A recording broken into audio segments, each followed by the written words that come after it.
আজকের ক্লাসটা একদম সুপার বিগিনারদের জন্য, যারা একদমই ইংরেজিতে দুর্বল। সবচেয়ে বড় কথা হচ্ছে প্রেজেন্ট সিম্পল টেন্স নিয়ে যাদের কথা বলতে প্রবলেম হয়। আমরা অনেকেই চিন্তা করি প্রেজেন্ট সিম্পল প্রচন্ড ইজি, কিন্তু আসলে কি ইজি? আমি বিশ্বাস করি না। আমি মনে করি প্রেজেন্ট সিম্পল যথেষ্ট ট্রিকি। আজকের এই ক্লাসটা দেখে আমরা এমন ভাবে শেখার চেষ্টা করব যেন প্রেজেন্ট সিম্পল নিয়ে আমাদের আর বিন্দু মাত্র কোনো প্রবলেম না হয়। আমরা প্রেজেন্ট সিম্পল টেন্সে আমরা প্রচুর কথা বলতে হয়, আমাদের রেগুলার বেসিসে আমরা কথা বলতে প্রেজেন্ট সিম্পল সাধারণত ব্যবহার করে থাকি।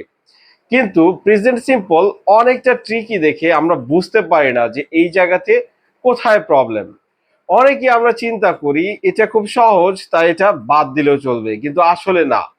সো এই ক্লাসটা যারা দেখবেন, আশা করি আজকের পর থেকে প্রেজেন্ট সিম্পল টেন্স নিয়ে কারো বিন্দু মাত্র প্রবলেম থাকবে না।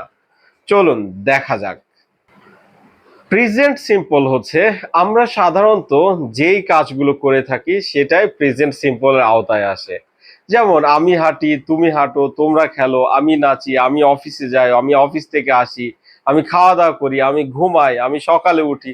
তার মানে কি আমাদের দৈনন্দিন জীবনে যেই কাজগুলো আমরা রেগুলার বেসিসে সচরাচর করে থাকি সেটাই প্রেজেন্ট সিম্পলের আওতায় আসে। এখন আমরা বাংলায় বুঝি, ইংরেজিতে করার জন্য আমরা কি করব, ছোট্ট একটা রুল মাথায় রাখবো। রুলটা কি? আমরা চিন্তা করব, সবসময় মাথায় রাখবো সাবজেক্ট প্লাস ভার্ব ওয়ান। তার মানে কি ভার্বের প্রেজেন্ট ফর্ম বা ভার্ব ওয়ান আমরা ভি ওয়ান বলে থাকি, আমরা ভার্বের প্রেজেন্ট ফর্ম বলে থাকি। ইটস আপ টু ইউ, আপনি কিভাবে মনে রাখছেন। তাহলে জাস্ট এই রুলটাই সাবজেক্ট প্লাস ভার্ব ওয়ান। এখন এই জায়গাতে আমাদের কি হয়, আমরা এইটুকু সবাই বুঝতে পারি। এখন সবচেয়ে সমস্যা হচ্ছে এইখানে সিঙ্গুলার আর প্লুরালে একটা ভালো রকমের ঝামেলা হয়। অনেকেরই এই জায়গা নিয়ে ইস্যুস থাকে। এই জায়গাটা আমাদের সমাধান করা দরকার। এটা সমাধান করার জন্য আমি সাবজেক্ট গুলোকে একটু দুইটা ভাগ করে দিচ্ছি। আমার ধারণা এইভাবে আপনাদের জন্য অনেক ইজি হবে, বিশেষ করে যারা একদমই বিগিনার লেভেলে। তাহলে সাবজেক্টটাকে আমরা চিন্তা করব কি, আমরা দুইটা ক্যাটাগরিতে নিতে পারি। আমরা কোন কোন ক্যাটাগরিতে নিতে পারি? একটা নাম্বার ক্যাটাগরিতে আমরা রাখতে পারি সাবজেক্ট গুলো হচ্ছে আমি, আমরা, তুমি, তোমরা, তারা। এরপরে রহিম অ্যান্ড করিম, অথবা রোমিও অ্যান্ড জুলিয়েট, তার মানে কি প্লুরাল, একের অধিক। এদের সাথে কি হবে, সরাসরি ভার্ব ওয়ান হবে, তার মানে কি ভার্বের প্রেজেন্ট ফর্ম হবে। ঠিক আছে।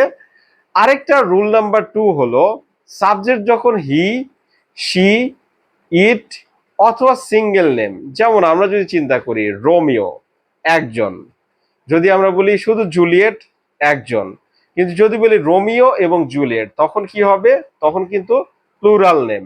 তাহলে সিঙ্গুলার যদি নাম হয় তখন আমাদের কি হবে, এই যে আমরা সাবজেক্টের সাথে ভার্ব ওয়ান অ্যাড করছিলাম, এইখানে কি হবে, সাবজেক্টের সাথে ভার্ব তো যোগ হবে, সাথে এস অথবা ইএস অ্যাড হবে।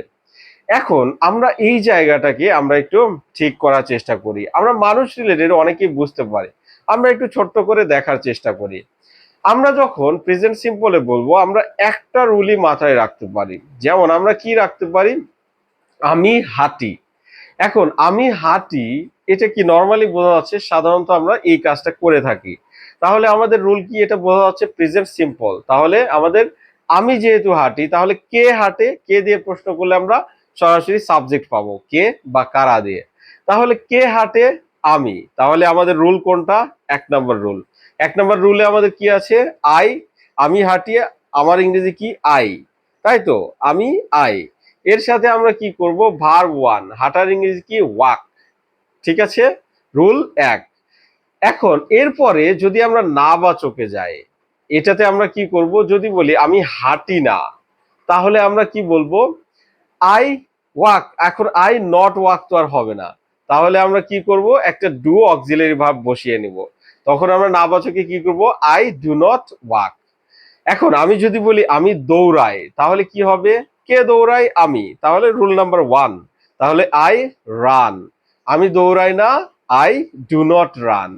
যদি বলি তুমি লিখো, তাহলে কে লিখে, ইউ। তাহলে কি হবে, রাইট, ইউ রাইট। তুমি লিখো না, you do not write. Do নটকে আমরা শর্ট ফর্মে বলবো ডন্ট। যদি আমরা চিন্তা করি আমরা খেলি, এই যে আমরা খেলি, তাহলে যদি আমরা বলি কারা খেলে, তাহলে আমরা, তাহলে আই উই আমাদের কোন রুলে আছে, আমাদের সেই ফার্স্ট রুলে। তাহলে আমরা কি করতে পারি, উই প্লে। আমরা খেলি না, উই ডন্ট প্লে। যদি বলি রোমিও এবং জুলিয়েট নাচে, তাহলে আমাদের কি হচ্ছে, Romeo and Juliet dance. Romeo এবং জুলিয়েট নাচে না, তখন কি হচ্ছে, Romeo and Juliet do not dance.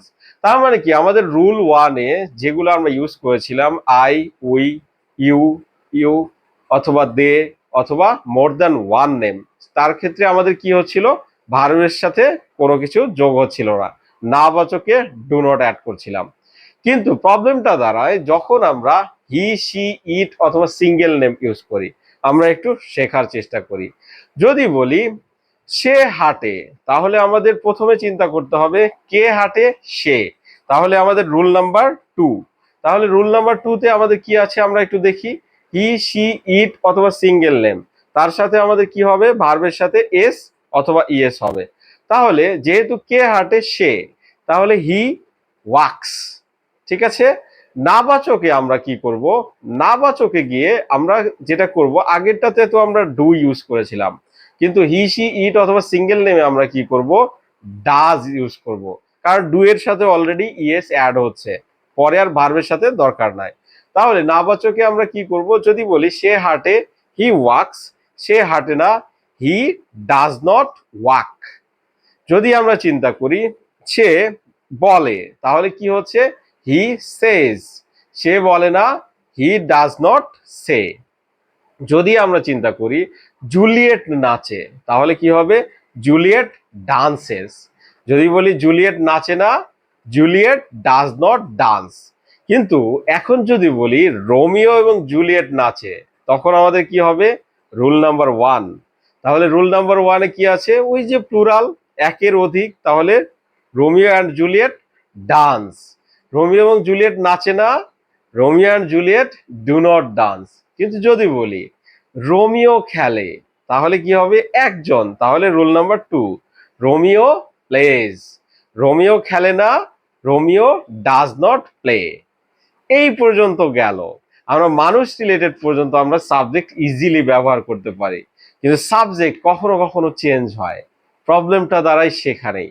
তাহলে সাবজেক্ট যদি চেঞ্জ হয় তখন আমরা কি করতে পারি, যদি আমরা চিন্তা করি, খুব সহজ করে আমরা চিন্তা করি, যদি বলি স্কুল শুরু হয়। এখন স্কুল শুরু হয়, সাধারণত এটা কি নর্মালি চলে, তার মানে কি এটা প্রেজেন্ট সিম্পলের আওতায় আসে। এখন আমরা যদি বলি কি হবে, আমাদের রুলটা কি হচ্ছে, তাহলে আমরা আগে চিন্তা করি স্কুল কি সিঙ্গুলার অর প্লুরাল।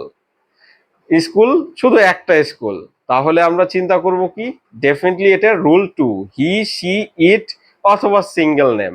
তাহলে স্কুল স্টার্টস, তাহলে স্টার্টের সাথে এস অথবা ইএস অ্যাড হবে। যদি আমরা চিন্তা করি, যদি বলি স্কুল গুলো শুরু হয়, তখন কি হবে, সেই একই জিনিস, এটা প্লুরাল ফর্ম। তাহলে 1 নম্বর রুলে কি আছে, আমি, আমরা, তুমি, তোমরা, তারা, মোর দ্যান ওয়ান নেম, এর সাথে কি হয়, ভার্বের বেস ফর্ম বসে। তাহলে কি হচ্ছে, স্কুলস স্টার্ট। কারণ স্কুলস, স্কুলগুলো প্লুরাল। যদি আরেকটা সহজ করে আমরা চিন্তা করি, যদি বলি